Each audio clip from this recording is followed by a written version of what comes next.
Hey guys, Barden Hick TV back again with another video. Today we're going to be taking a look at my new weapon of choice. Stay tuned. Let's go.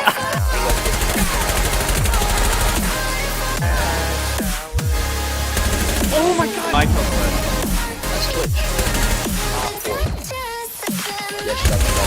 Thank you.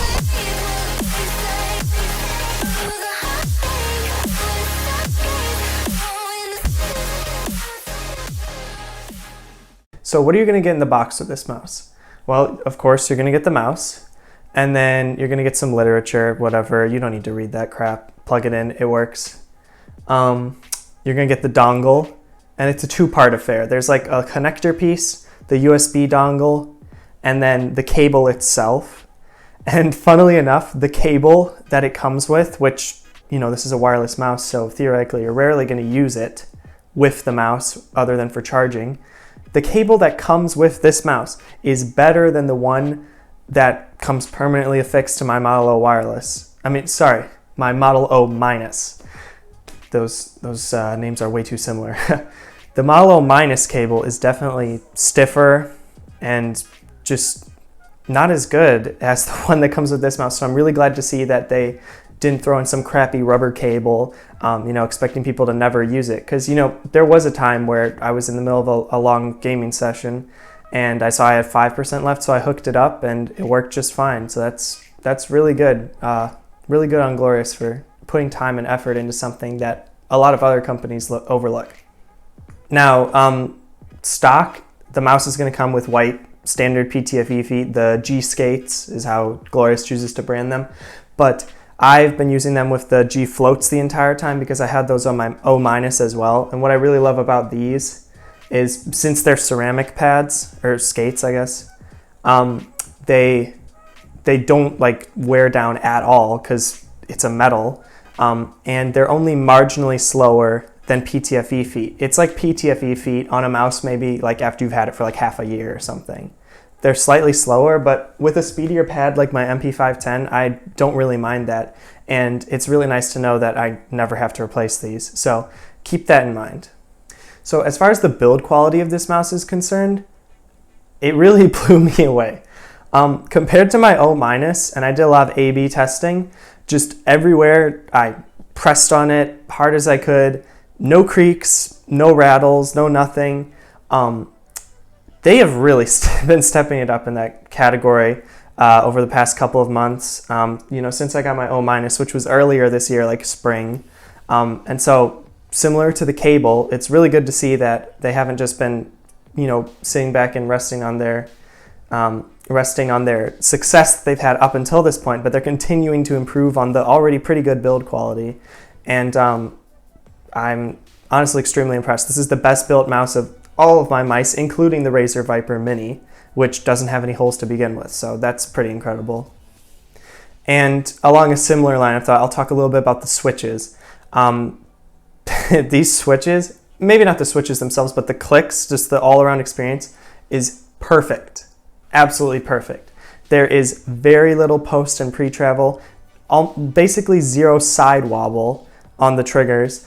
The side buttons, pretty much the same story. And the Glorious scroll wheels have always been good.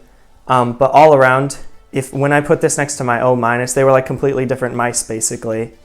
And in the sound test, I'll do a little A/B test between the two and see if you can hear any difference. But I'll definitely try to demonstrate any difference in the quality in an upcoming video where I'm going to try to compare a lot of the mice that I own. So make sure to subscribe and stay tuned for that. But all in all, this has better build quality than my mouse with no holes in it, and that extends to the switches too. They're perfectly tensioned. The clicks, they're perfectly tensioned, and there's no slop from side to side.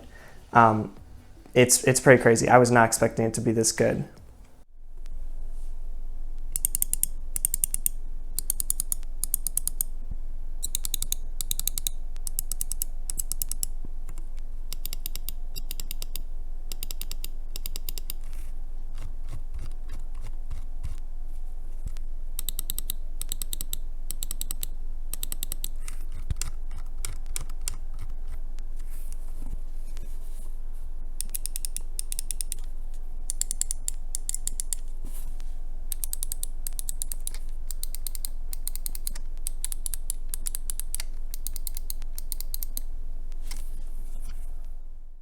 Now, as far as the shape is concerned, that was the main thing I was worried about with this mouse. You know, I knew that it was going to be pretty good because it's a glorious product. Of course, it exceeded my expectations in the build quality department because I was going off of my impressions with the O-. But as far as the shape is concerned, I mean, this is a really good shape.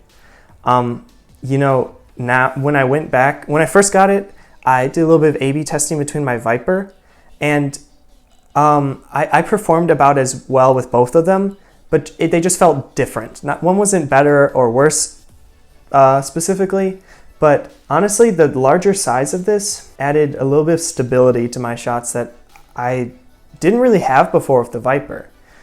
You know, maybe with the Mini, like the slightly smaller weight and the slightly smaller size might allow me to do micro corrections better, but you know, when you have a mouse that small, you can sometimes you don't have a super repeatable grip on it, unless if you have smaller hands than me.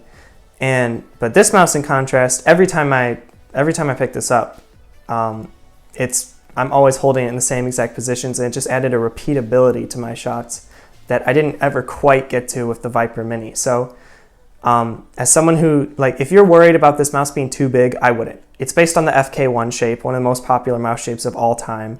It's an extremely safe shape, and this would be fine for pretty much anybody except people with relatively small hands, like compared to most people, so I wouldn't worry about it. Now, as far as the battery life is concerned, this thing is also really good in those regards. Well, I mean, I haven't had like a Viper Ultimate or a G Pro Wireless to compare that to. You know, I've had the G305, but that runs off of batteries. So obviously the battery life is going to be bigger on that, but it also weighs a lot more.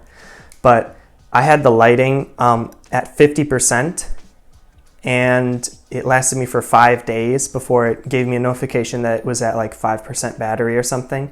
And whereas that's really good. I mean, only having to charge it every 5 days, I think that's great.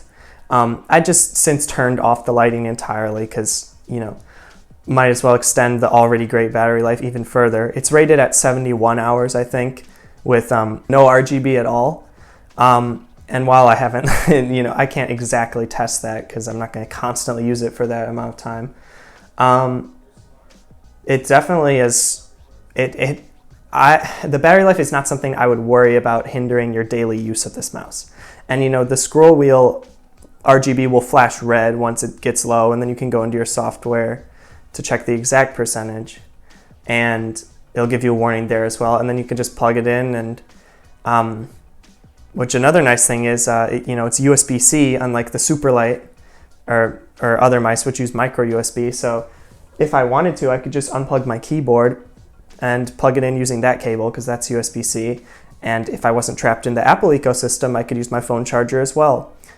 So that's another really nice feature about this is the battery life and the convenience of charging due to having a really universal connector, not some outdated piece of garbage like micro USB. And so as far as this mouse's competition, it doesn't really have any right now because yes, the two other mice that come to mind would obviously be the Razer Viper Ultimate and the G Pro Superlight. The Viper Ultimate is actually, you can find that for $100 without the charging dock, I think, like all day, every day on Amazon right now. And it's been that way for a while.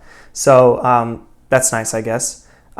These mice are both, that and this are both a really similar shape. So I would say you could go either way with that. The choice is yours.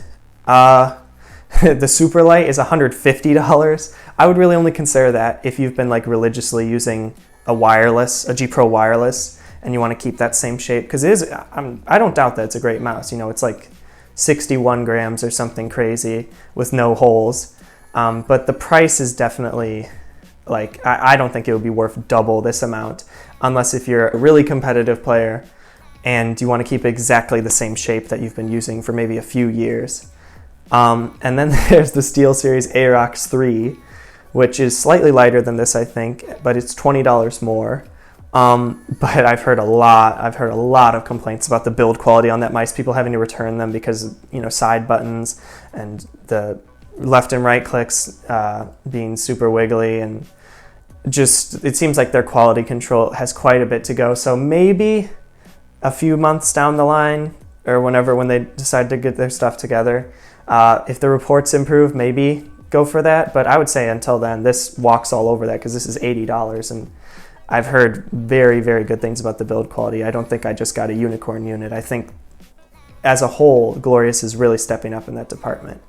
So really, I mean, this is definitely the best value option as far as lightweight wireless mice are concerned.